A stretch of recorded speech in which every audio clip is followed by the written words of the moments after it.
சீற்றும் சிறு காளே வந்துன்னை சேவித்தும் போற்றாமறை அடியே போற்றும் பொருள் கேளாய்.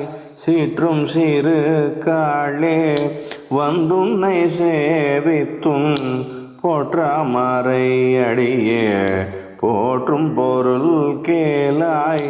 பெற்றம்மை துன்றும் குலத்தில் பிறந்து பெற்றம்மை துன்றும் குலத்தில் பிறந்து நீ குற்றவேல் எங்களாய் கொள்ளாமல் போகாது.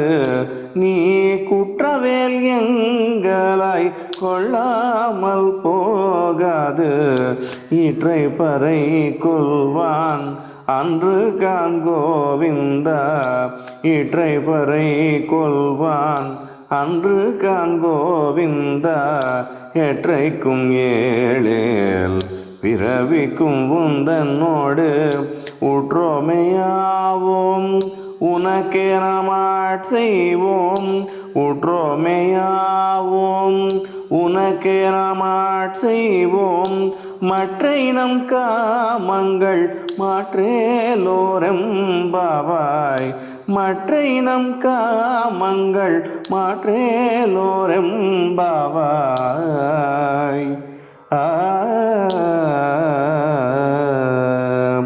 ஆண்டாள் திருவடிகளே சரணம்.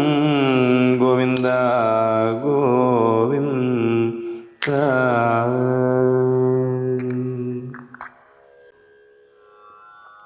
ఓ కృష్ణస్వామి, మేమంతా కూడా అజ్ఞానులమయ్యా. ఏదో మా కులవృత్తి రీత్యా ప్రతిదినము కూడా అలా పశువుల్ని మేపుకుంటూ పచ్చిక బయళ్ళ వైపు తీసుకుని వెళుతూ అంతరంగంలో నీ గుణగాన కీర్తనం తప్ప వేరొకటి మాకు తెలియదు స్వామి. నీవు మా యాదవ కులంలో పుట్టావు కదా. ఓ యదుకుల శ్రేష్ఠుడా, మాకున్నంత జ్ఞానంలో ఈ మార్గశీర్ష మాసంలో ధనుర్మాస వ్రతాంగంగా పొద్దున్నే లేచి ఇంత వ్యయ ప్రయాసలు కోర్చి సామాగ్రి సంభారాలన్నీ కూడా ఏర్పరచుకొని నీకు మంగళాశాసనాలు పడుతూ ఈ వ్రతం ఎందుకు చేస్తున్నామో తెలుసా? నీవు మా యాదవ కులంలో పుట్టావు కదా. నీవు మా అందరి మీద కాస్త ఎక్కువ ప్రేమ చూపించు స్వామి. మాకు నీవు తప్ప వేరే శరణాగతి లేదు. మా అజ్ఞానాన్ని మన్నించి 7 జన్మల వరకు కూడా నీ యొక్క చరణ సాన్నిధ్యాన్ని విడివడనటువంటి మోక్ష సాన్నిధ్యాన్ని మా పశువుము తండ్రి అంటూ ఆండాళ్ళమ్మ గోపకాంత సమూహంతో కలిసి ఈ 29వ పాశురంలో వేడుకుంటూ ఉన్నదని భావం. ఆండాళ్ తిరువడిగళే శరణం. గోవింద గోవింద.